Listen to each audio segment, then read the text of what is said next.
Attorney ਟਿਰਕਿਆਣਾ ਜੀ, ਗੱਲਬਾਤ ਦਾ ਸਿਲਸਿਲਾ ਸ਼ੁਰੂ ਕਰਦੇ ਹਾਂ। ਇਸ ਤੋਂ ਪਹਿਲਾਂ ਆਪਾਂ ਅੱਜ ਦੇ ਮੇਨ ਟੌਪਿਕ ਵੱਲ ਵਧੀਏ। ਕੀ ਲੇਟੈਸਟ ਅਪਡੇਟਸ USCIS ਨੂੰ ਲੈ ਕੇ ਜਾਂ ਹੋਰ ਸਰਕਟਸ ਨੂੰ ਲੈ ਕੇ ਕੀ ਵਰਕ ਪਰਮਿਟ ਨੂੰ ਅਪਡੇਟਸ ਚੱਲ ਰਹੀਆਂ? ਸੋ ਪਹਿਲਾਂ ਤਾਂ ਜੀ USCIS ਨੇ ਅਨਾਉਂਸ ਕੀਤਾ, ਬਾਕੀਆਂ ਨੂੰ ਤਾਂ ਚਲੋ ਪਤਾ ਹੀ ਸੀਗਾ। ਜਿਹੜਾ ਜਦੋਂ ਸੈਲਮ ਆਪਾਂ ਫਾਈਲ ਕਰੀਦਾ ਸੀਗਾ, ਉਹਦੀ ਜਿਹੜੀ ਰਿਸੀਟ ਸੀਗੀ ਉਹਨੂੰ 3 ਕੁ ਮਹੀਨੇ ਜਿੱਦਾਂ ਲਾ ਰਹੇ ਸੀਗੇ ਕਈ ਕੇਸਿਸ ਦੇ ਵਿੱਚ, ਜ਼ਿਆਦਾ ਵੀ ਗਈਆਂ ਦੇ, ਤੇ ਇਨਕਨਸਿਸਟੈਂਟ ਸੀਗਾ। ਤੇ ਅੱਜ ਉਹਨਾਂ ਨੇ ਆਪ ਹੀ ਐਡਮਿਟ ਕੀਤਾ ਕਿ ਡਿਲੇ ਉਹਨਾਂ ਦੇ ਚੱਲਦੇ ਆ। ਸੋ ਸਾਡੀ ਜਾਣ ਥੋੜੀ ਜਿਹੀ ਸੌਖੀ ਹੋਈ, ਕਿਉਂਕਿ ਉਹ 'ਚ ਬੜੀ ਕਲਾਇੰਟ ਦੀ ਸੀਗੀ ਕਿ ਯਾਰ ਮੇਰੇ ਦੋਸਤ ਦਾ ਆ ਗਿਆ, ਮੇਰਾ ਕਿਉਂ ਨਹੀਂ ਰਿਸੀਟ ਨੋਟਿਸ ਆਇਆ। ਠੀਕ ਹੈ। ਤੇ ਉਹਨਾਂ ਦੀ ਵੈਬਸਾਈਟ ਤੇ ਅੱਜ ਉਹਨਾਂ ਨੇ ਅਨਾਉਂਸ ਕੀਤਾ ਕਿ ਸਾਨੂੰ ਟਾਈਮ ਉਹਦਾ ਲੱਗ ਰਿਹਾ।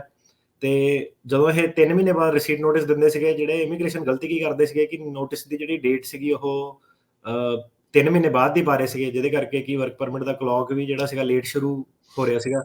ਸੋ ਅੱਜ ਉਹਨਾਂ ਨੇ ਆਪਣੀ ਵੈਬਸਾਈਟ ਤੇ ਇਹ ਕਿਹਾ ਕਿ ਜੇ ਤੁਸੀਂ ਸਾਨੂੰ ਪ੍ਰੂਫ ਦਿਖਾ ਦੋਗੇ ਕਿ ਤੁਸੀਂ 589 ਫਾਈਲ ਕੀਤਾ ਜਿੱਦਣ ਤੋਂ ਅਸਾਲਮ ਦੀ ਆਪਣੀ ਐਪਲੀਕੇਸ਼ਨ ਫਾਈਲ ਕੀਤੀ ਆ, ਅਸਾਲਮ ਆਫਿਸ ਵਾਲਿਆਂ ਦੀ ਗੱਲ ਕਰ ਰਹੇ ਆਪਾਂ, ਤੇ ਤੁਹਾਡਾ ਜਿਹੜਾ ਕਲੌਕ ਆ ਉਹ ਉਸ ਦਿਨ ਤੋਂ ਆਪਾਂ ਚੱਲਦੀ ਮੰਨਾਂਗੇ।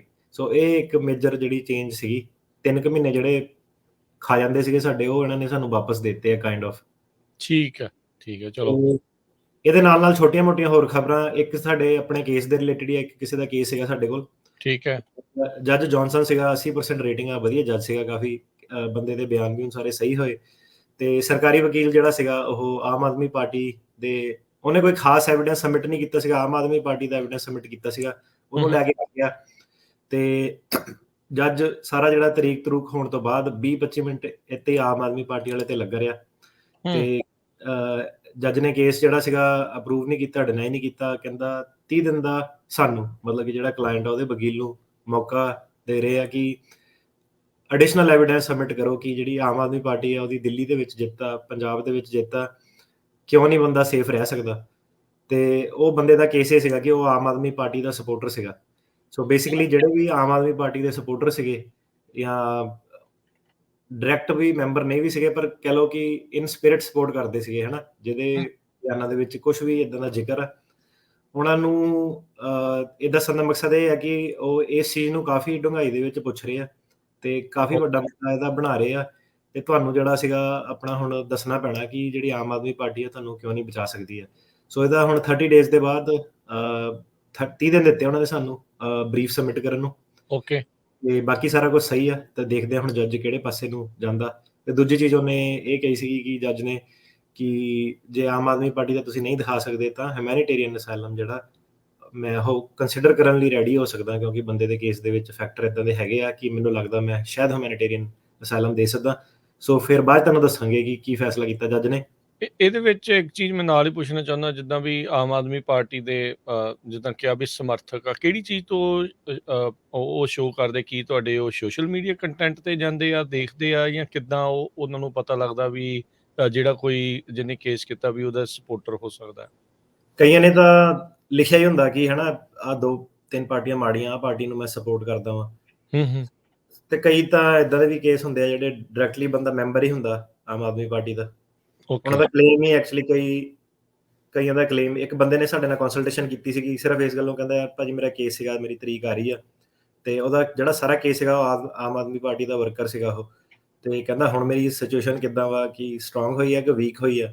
ਯਾਰ ਮਾੜੀ ਖਬਰ ਆ, ਤੇਰੀ ਸਿਚੁਏਸ਼ਨ ਜਿੱਦਾਂ ਪਹਿਲਾਂ ਤੋਂ ਕੇਸ ਲਾਇਆ ਸੀਗਾ ਉਸ ਤੋਂ ਬਾਅਦ ਹੁਣ ਜਿਹੜੀ ਵੀਕ ਹੋਈ ਆ, ਸਟਰੋਂਗ ਨਹੀਂ ਹੋਈ। ਪਰ ਕੰਟਰੀ ਕੰਡੀਸ਼ਨ ਐਵੀਡੈਂਸ ਵਗੈਰਾ ਕਾਫੀ ਹੈਗਾ, ਜਿਹਦੇ ਵਿੱਚ ਕਿ ਆਮ ਆਦਮੀ ਪਾਰਟੀ ਦੇ ਜਿਹੜੇ MLA ਵਗੈਰਾ ਉਹਨਾਂ ਨੂੰ ਵੀ ਤੰਗ ਕੀਤਾ ਗਿਆ, ਕਾਫੀ ਇਦਾਂ ਦੀਆਂ ਹੋਰ ਖਬਰਾਂ। ਮਤਲਬ ਇਦਾਂ ਨਹੀਂ ਕਿ ਕੋਈ ਬੰਦਾ ਵਿਦਆਊਟ ਆਪਸ਼ਨਸ ਆ, ਇੱਕ ਬਿਲਕੁਲ ਨਵੀਂ ਪਾਰਟੀ ਆ। ਸੋ ਬਿਗ ਡੀਲ ਨਹੀਂ ਹੈਗੀ, ਦੱਸਣ ਦਾ ਮਕਸਦ ਸਿਰਫ ਇਹੀ ਹੈਗਾ ਕਿ ਉਹ ਚੀਜ਼ ਨੂੰ ਵੀ ਹੁਣ ਤੁਸੀਂ ਫੈਕਟਰ ਕਰਨਾ, ਉਹਨੂੰ ਭੁੱਲਣਾ ਨਹੀਂ ਹੈਗਾ ਕਿ ਲੋਕਾਂ ਨੂੰ ਪਤਾ ਹੀ ਨਹੀਂ ਕਿ ਆਮ ਆਦਮੀ ਪਾਰਟੀ ਬਾਰੇ ਵੀ ਕੁਝ ਪੁੱਛਿਆ ਜਾਊਗਾ, ਉਹਦੇ ਬਾਰੇ ਪੁੱਛਿਆ ਜਾਊਗਾ। ਠੀਕ ਹੈ। ਇੱਕ ਆਪਣਾ ਹੋਰ ਕੇਸ ਸੀਗਾ, ਉਹਦੀ ਆਪਾਂ ਵੀਡੀਓ ਵੀ ਪਾਈ ਸੀ ਟਿਕਟੌਕ ਵਗੈਰਾ ਤੇ, ਜਿਸ 'ਚ ਆਪਾਂ ਕਿਹਾ ਸੀਗਾ ਕਿ ਬੰਦੇ ਦਾ ਕੇਸ ਜੱਜ ਨੇ ਪਾਸ ਕਰਤਾ, ਪਰ ਸਰਕਾਰੀ ਵਕੀਲ ਬੜਾ ਚਿੜਾ ਜਿਹਾ ਸੀਗਾ, ਕਹਿੰਦਾ ਮੈਂ ਅਪੀਲ ਕਰਨੀ ਆ। ਪਹਿਲਾਂ ਵੀ ਬੜਾ ਉਹਨੇ ਰੌਲਾ ਪਾਇਆ ਸੀਗਾ ਕਿ ਮੈਂ ਜਾਣਾ, ਤੇ ਕੇਸ ਦੇ ਵਿੱਚ ਕੁਝ ਖਾਸ ਬੋਲਿਆ ਨਹੀਂ, ਤੇ ਉਹਦਾ ਵੀ ਹੁਣ ਉਹੀ ਹਾਲ ਹੈ ਕਿ ਅਪੀਲ ਦੀ ਡੈਡਲਾਈਨ ਨਿਕਲ ਗਈ, ਉਹਨੇ ਅਪੀਲ ਨਹੀਂ ਕੀਤੀ। ਅੱਛਾ, ਸਰਕਾਰੀ ਵਕੀਲ ਨੇ। ਸੋ ਬੰਦੇ ਨੂੰ ਵਧਾਈਆਂ ਜੀ। ਤੇ ਪਰ ਇਹ ਹੈ ਕਿ ਮਹੀਨੇ ਵਿਚਾਰੇ ਦੀ ਜਾਨ ਐਵੇਂ ਸੁੱਕਣੇ ਪਾਈ ਰੱਖੀ, ਕੋਈ ਲੋੜ ਨਹੀਂ ਸੀਗੀ, ਜੇ ਨਹੀਂ ਅਪੀਲ ਕਰਨੀ ਸੀ ਲੱਗਦਾ ਵੀ ਢਿੱਲਾ ਜਿਹਾ ਹੀ ਸੀਗਾ।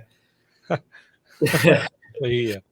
ਤੇ ਇੱਕ 4th ਸਰਕਿਟ ਦਾ ਸਾਡਾ ਕੇਸ ਸੀਗਾ, ਜਿਹੜਾ 4th ਸਰਕਿਟ ਜਾ ਕੇ ਕਾਫੀ ਕੰਪਲੈਕਸ ਹੋਇਆ ਸੀਗਾ।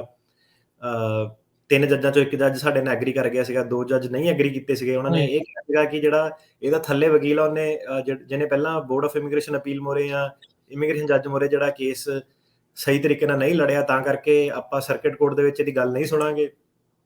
ਉਸ ਕੇਸ ਦੇ ਵਿੱਚ ਆਪਾਂ ਜਿਹੜਾ ਸੀਗਾ ਅਟਰਨੀ ਦੇ ਖਿਲਾਫ ਕੰਪਲੇਂਟ ਕਰਕੇ, ਮੈਟਰ ਆਫ ਲੋਜ਼ਾਡਾ ਇੱਕ ਕੇਸ ਹੁੰਦਾ ਜਿਹਦੇ ਵਿੱਚ ਕਿ ਤੁਸੀਂ ਕਾਫੀ ਸਾਰੇ ਸਟੈਪਸ ਫੋਲੋ ਕਰਨੇ ਹੁੰਦੇ ਆ, ਤੁਸੀਂ ਦੱਸਣਾ ਹੁੰਦਾ ਕਿ ਪੁਰਾਣੇ ਅਟਰਨੀ ਦੀ ਐਕਚੁਅਲ ਦੇ ਵਿੱਚ ਗਲਤੀ ਕੀ ਸੀਗੀ। ਤੇ ਉਹ ਵਾਲਾ ਕੇਸ ਜਿਹੜਾ ਸੀਗਾ ਉਹ ਹੁਣ ਸਾਡਾ ਉਹਦਾ ਨੰਬਰ ਲੱਗ ਰਿਹਾ, ਉਹਦੇ ਹੁਣ ਬਰੀਫਿੰਗ ਵਗੈਰਾ ਜਿਹੜੀ ਉਹ ਸਬਮਿਟ ਹੋਣ ਜਾ ਰਹੀ ਹੈ ਬੋਰਡ ਆਫ ਇਮੀਗ੍ਰੇਸ਼ਨ ਅਪੀਲ ਮੋਰੇ। ਤੇ ਉਹਨੂੰ ਹੁਣ ਵੇਖਦੇ ਆ ਕਿ BIA ਰੀਓਪਨ ਕਰਦਾ ਕਿ ਨਹੀਂ ਕਰਦਾ। ਸੋ ਇਹ ਬੰਦੇ ਦਾ ਜਿਹੜਾ ਕੇਸ ਆ ਇਹ ਇੰਟਰਸਟਿੰਗ ਹੈ। ਇਹਨੂੰ ਛੋਟੀ ਜਿਹੀ ਖਬਰ ਦਊਂਗਾ ਮੈਂ, ਮੇਨਲੀ ਇਹਦਾ ਇਹ ਸੀਗਾ ਤੇ ਆਪਾਂ ਇੱਕ ਪੂਰਾ ਟੌਪਿਕ ਆਪਾਂ ਡਿਸਕਸ ਕੀਤਾ ਸੀਗਾ ਕਿ ਕਿੱਦਾਂ ਡਿਨਾਈ ਹੋਇਆ ਇਹਨੂੰ। ਜਿਹੜੇ ਇੰਡੀਅਨ ਕੌਂਸੂਲੇਟ ਵਾਲੇ ਬੰਦੇ ਸੀਗੇ, ਜੇਲ੍ਹ ਚ ਆ ਕੇ ਧਮਕੀਆਂ ਦਿੱਤੀਆਂ ਸੀਗੀਆਂ ਤੇ ਇਹਦੀ ਮਰਜ਼ੀ ਤੋਂ ਬਿਨਾਂ। ਸੋ ਉਸ ਚੀਜ਼ ਦਾ ਇਹਦਾ ਕੇਸ ਸੀਗਾ। ਜਿਹੜਾ ਇਹਦਾ ਵਕੀਲ ਸੀਗਾ ਉਹ ਜਦੋਂ ਇਹਦਾ ਪਹਿਲਾਂ ਜੱਜ ਨੇ ਕੇਸ ਡਿਨਾਈ ਕਰਤਾ, ਜਿਹੜਾ ਸਟੈਂਡਰਡ ਮਾਨ ਪਾਰਟੀ ਵਾਲਾ ਹੁੰਦਾ, ਫਿਰ ਇਹਦਾ BIA ਕੋ ਗਿਆ। ਇਹਦਾ ਵਕੀਲ ਵਧੀਆ ਸੀਗਾ, ਉਹਨੇ ਇਹਦਾ ਕੇਸ ਜਿਹੜਾ ਰੀਓਪਨ ਕਰਾਇਆ, ਵਾਪਸ ਜੱਜ ਦੇ ਕੋਲ ਗਿਆ। ਪਰ ਜਦੋਂ ਵਾਪਸ ਜੱਜ ਦੇ ਕੋਲ ਗਿਆ, ਉਹ ਵਕੀਲ ਨੇ ਮਾਨ ਪਾਰਟੀ ਵਾਲੇ ਜਾਂ ਹੋਰ ਕਲੇਮ ਜਿਹੜੇ ਦੂਜੇ ਸੀਗੇ ਉਹ ਚੰਗੇ ਤਰੀਕੇ ਨਾਲ ਆਰਟੀਕੂਲੇਟ ਨਹੀਂ ਕੀਤੇ। ਉਹਨੇ ਸਿਰਫ ਜਿਹੜਾ ਇੰਡੀਅਨ ਕੌਂਸੂਲੇਟ ਵਾਲਾ ਜਿਹੜਾ ਪਾਰਟਿਕੂਲਰ ਸੋਸ਼ਲ ਗਰੁੱਪ ਹੁੰਦਾ ਕਿ ਇਹ ਕੌਂਸੂਲੇਟ ਵਾਲੇ ਬੰਦੇ ਆ ਕੇ ਇਹਨੂੰ ਧਮਕੀ ਕਿਉਂ ਦੇ ਰਹੇ ਆ, ਉਹਦੇ ਬੇਸ ਤੇ ਆਰਗੂ ਕੀਤਾ। ਉਹ ਬੰਦੇ ਨੇ ਇਹ ਦੱਸਿਆ ਸੀਗਾ ਕਿ ਉਹਦੇ ਬਾਕੀ ਹੋਰ ਕਾਫੀ ਯਾਰ ਦੋਸਤ ਵੀ ਸੀਗੇ ਵਕੀਲ ਦੇ, ਬਾਕੀ ਸਾਰੇ ਅਪਰੂਵ ਹੋ ਗਏ, ਉਹਦੇ ਕੈਲੀਫੋਰਨੀਆ 'ਚ ਵੀ ਕੇਸ ਅਪਰੂਵ ਹੋਏ ਸੀਗੇ, ਪਰ ਇਹਦਾ ਕੇਸ ਜਿਹੜਾ ਉਹਨੇ ਡਿਨਾਈ ਕਰਤਾ। ਸੋ ਕਹਿਣ ਦਾ ਮਤਲਬ ਸੀਗਾ ਕਿ ਵਕੀਲ ਨੇ ਕਾਈਂਡ ਆਫ ਬਹੁਤ ਵਧੀਆ ਕੰਮ ਕੀਤਾ ਸੀਗਾ, ਪਰ ਉਹਨੇ ਫਿਰ ਵੀ ਜਿਹੜਾ ਪੁਰਾਣੇ ਮੁੱਦੇ ਸੀਗੇ ਉਹਨੂੰ ਮੀਨਿੰਗਫੁਲੀ ਆਰਟੀਕੂਲੇਟ ਨਹੀਂ ਕੀਤਾ। ਬਾਏ ਦਾ ਟਾਈਮ ਬੰਦਾ ਸਾਡੇ ਕੋਲ ਆਇਆ ਉਹ ਸਰਕਿਟ ਕੋਰਟ 'ਚ ਸੀਗਾ, 4th ਸਰਕਿਟ ਦੇ ਵਿੱਚ।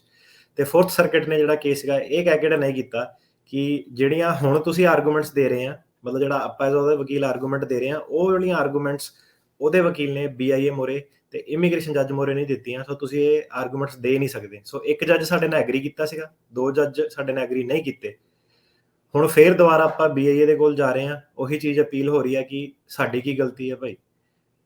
ਤੇ ਚੱਕਰ ਇਹਦੇ ਵਿੱਚ ਇਹ ਹੈ ਕਿ ਇੱਕ ਵਾਰੀ ਆਲਰੇਡੀ ਰੀਓਪਨ ਹੋ ਕੇ ਸਾਰਾ ਸਾਈਕਲ ਘੁੰਮ ਚੁੱਕਿਆ। ਹੁਣ ਇੰਟਰਸਟਿੰਗ ਕੇਸ ਹੈ, ਇਸ ਲਈ ਮੈਨੂੰ ਲੱਗਦਾ ਕਿ ਮੈਂ ਕਿਹਾ ਦੇਖੀਏ ਹੁਣ ਜੇ ਦੂਜੀ ਵਾਰੀ ਆਪਾਂ ਇਹਨੂੰ ਰੀਓਪਨ ਕਰ ਸਕਦੇ ਕਿ ਨਹੀਂ ਕਰ ਸਕਦੇ। ਸੋ ਇਹਦੇ ਬਾਰੇ ਆਪਾਂ ਚਰਚਾ ਕਰਾਂਗੇ ਆਉਣ ਵਾਲੇ ਕੁਝ ਮਹੀਨਿਆਂ ਦੇ ਵਿੱਚ।